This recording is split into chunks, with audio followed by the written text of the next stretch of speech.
One of the most important skills you can have when writing a script coverage synopsis, or indeed any synopsis, is really just the ability to look at a story, look at a script and say, this stuff here, that's the important stuff. This stuff over there, that's not so important, I could leave that out.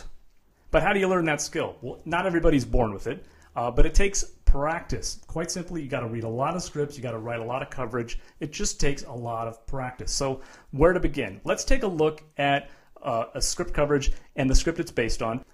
Let's take a look at the script itself. We'll go up to the first page.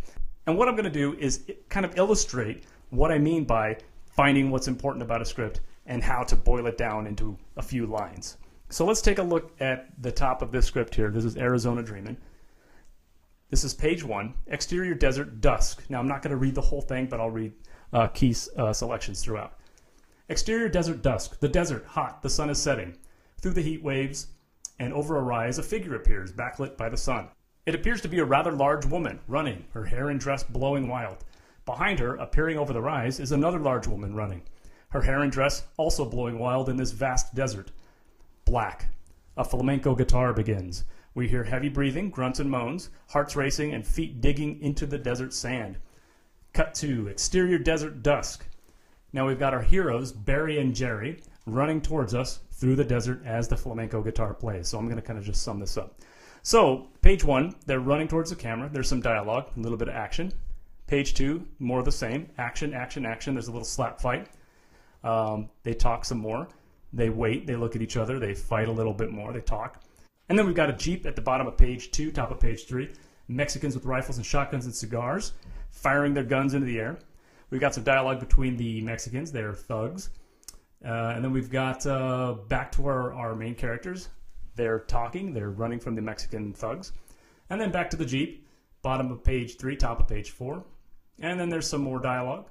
And then we've got more dialogue amongst in between our main characters, all through the bottom of page 4 and through the middle of page 5. And then we got this key sentence here. Jerry closes his eyes and we are transported back in time, back into the beginning. So it's a flashback. Now let's take a look at what that looks like, or what it should look like in a script synopsis. It was a lot of action, right? A lot of dialogue, a lot of things happen, ostensibly. Well, let's take a look at how that kind of boils down in a proper script coverage synopsis. Here's the beginning of the synopsis in our script coverage. Jerry, a screenwriter, and Barry, an award-winning actor, flee for their lives in the Mexican desert, chased by Mexican drug lord Juan and his armed men. Flashback to the beginning, we learn that down on his luck screenwriter Jerry, blah, blah, blah, blah, blah. So in essence, what I'm trying to say is we spent almost five entire pages with these characters and this dialogue and this action. And those 5 pages boil down to simply these lines here. 1.5 lines. Now, does that mean that these first 5 pages are moot and they could be cut out of a script safely? No, of course not. No. There's a lot going on, actually. There's probably a lot of exposition in there. We went through it pretty fast, but there's probably a lot of character moments that are setting up later character moments, a lot of conflict being set up, probably. It's very visual, certainly. All it means is that those pages can be boiled down to a couple of lines in a synopsis. And that's really what it's all about, taking the entire script, applying that kind of mentality to the entire script, and boiling it all down into a nice synopsis so that's nice and compact and brief. So knowing what's important about a story and what's not important about a story, being able to hone that skill, vital. But what's also important is your ability as a writer to edit yourself when writing this script coverage synopsis. Let's say you've just read a script about World War II, D-Day specifically. There's landing craft, troops storming the beaches, guns, Nazis, explosions everywhere. And let's say that script, you have to do a script coverage for it, and you're boiling down the script so you can write a script coverage synopsis. And the script itself maybe describes one of the main characters like so. Sergeant Dangle is a badass, tall, heavy-set man with brown hair and a short stubble beard like the pop singer George Michael. Okay, let's say the script actually says that. Well, first of all, it's too long of a description in general and does not belong in a screenplay, in my opinion. It's way too long for a screenplay, but it's 10 times as worse because that length of a description does not belong in a synopsis especially. So, Sergeant Dangle is a badass, tall, heavy-set man with brown hair, blah, blah, blah, blah. 2 lines. That's a lot for a screenplay, in my opinion. And putting that in a script coverage synopsis is just complete overkill and absolutely does not belong there. It takes up way too much space. The next part of this description is, he has a track record for being a tough drill sergeant.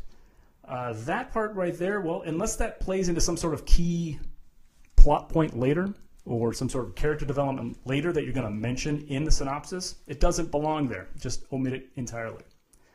And then the last part here says, and he leads the attack of Omaha Beach on the deadly morning of June 6, 1944. Well, if that's a moment that's going to be described, that attack, if that's going to be later on in the synopsis, that too does not need to be included in the description. More probably, I'm guessing you could probably get away with saying, Sergeant Dangle, a badass, leads his troops onto the beach on the deadly morning of June 6, 1944, and save a whole lot of time, a whole lot of eyeball strain, and a whole lot of space on your page.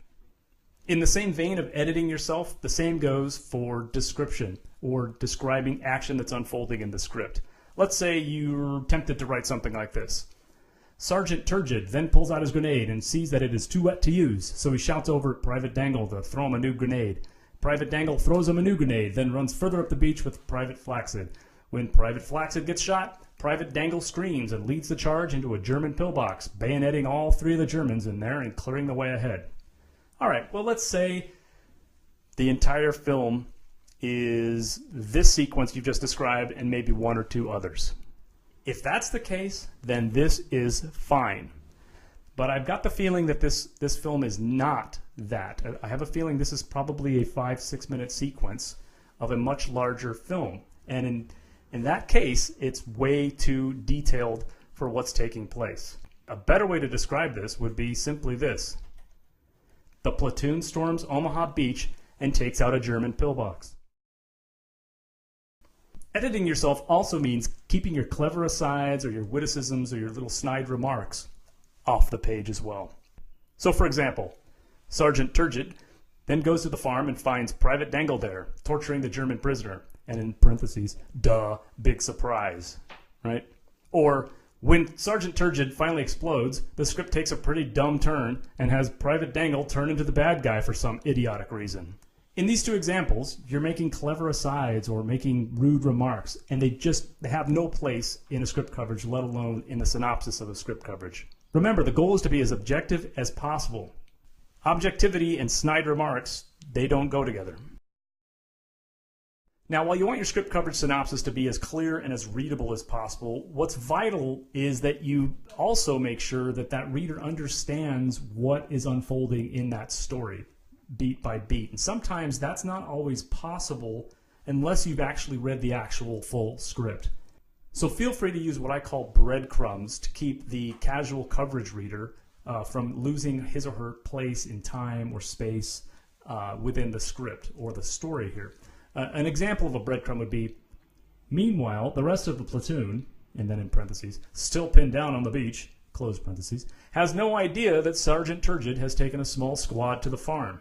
Using an occasional breadcrumb, way better than writing 2 extra paragraphs to explain things. Now let's take a look at a case study of an actual coverage. We're going to look at a synopsis from an actual script coverage company. And we're going to kind of just take one quick look at it. And I'd like you to tell me what, at first blush, you think is wrong with this script coverage. So here's page 1 of the coverage. And here's where the synopsis begins, at the bottom of page 1. We start with outside Carrington Manor, Lady Hadley, blah, blah, blah, blah, blah. And now we're going to go to the next page, page 2. And then we got page 3. You'll notice it's all single-spaced. Paragraphs are broken up fairly neatly. Page 4, 5, what are we at? Let's see, we're at 1, 2, 3, 4, 5, 6, 7, 8.5 or so. So this is about an 8.5 page synopsis. What's wrong with that? You're right, it's not a synopsis. It's basically a treatment. Now, every company is different. Maybe the company you're working for prefers a synopsis that's 8, 9, 10 pages. But in general, know that a synopsis is not a synopsis if it's over 1 or 2 pages, 3 tops, really. So what makes the synopsis too long? Well, let's dial it in. Let's zoom into the first paragraph itself and read a little bit here. Outside Carrington Manor, Lady Hadley, age 14, is chastised for riding a horse by Miss Claiborne. Well, first of all, that's bad English, so this probably tells me this was written by someone overseas who doesn't have quite a command of the English language. Let's see. Outside Carrington Manor, Lady Hadley, 14, is chastised for riding a horse by Miss Claiborne. A feral dog picks through garbage as red-haired candlemaker's daughter makes a deliver. Okay, so that's some English going on there. Again, this could be an overseas job here, but that's beside the point. The dog chases the daughter, causing her to spill the candles in the street. Lady Hadley gives chase and whips the dog when it backs the girl up against a tree. The dog bites the whip, and Lady Hadley is forced to the ground, throwing herself atop the girl as the dog lunges. Okay, so that's a play-by-play. That's like watching a boxing match. And that line-by-line description of the action does not belong in a script coverage synopsis at all. So if we were to extrapolate that through the rest of the synopsis, you can understand how we ended up at an 8-page synopsis. So those are the basics of writing script coverage synopses. Basically, we want to keep to the arc of the story and tell us the major beats. What are the major characters? What is the major story? What's the major conflict? What's the major plot points, major obstacles? You want to keep it to about 1 to 2 pages maximum. You want to make sure you write in the third person only so that you can retain your objectivity. You want to use all caps to introduce your characters. You want to briefly describe those characters. You want to limit the character names to just 1 per character. You want to break up that synopsis into meaningful paragraphs or blocks that kind of coincide with beats or major events. And most of all, you want to learn what's important and what's not. And it's going to take a lot of reading and a lot of coverage to get to that point where you can instinctually kind of just get a feel for what you can leave on the cutting room floor and what's vital to that script coverage synopsis. Get to the point, be brief, be readable, be clear, and if need be, hold that reader's hand to get them through some of the more confusing parts of that story. If you can do all that, you'll be able to write a script coverage synopsis like nobody's business. And that's none of my business. Thanks for watching.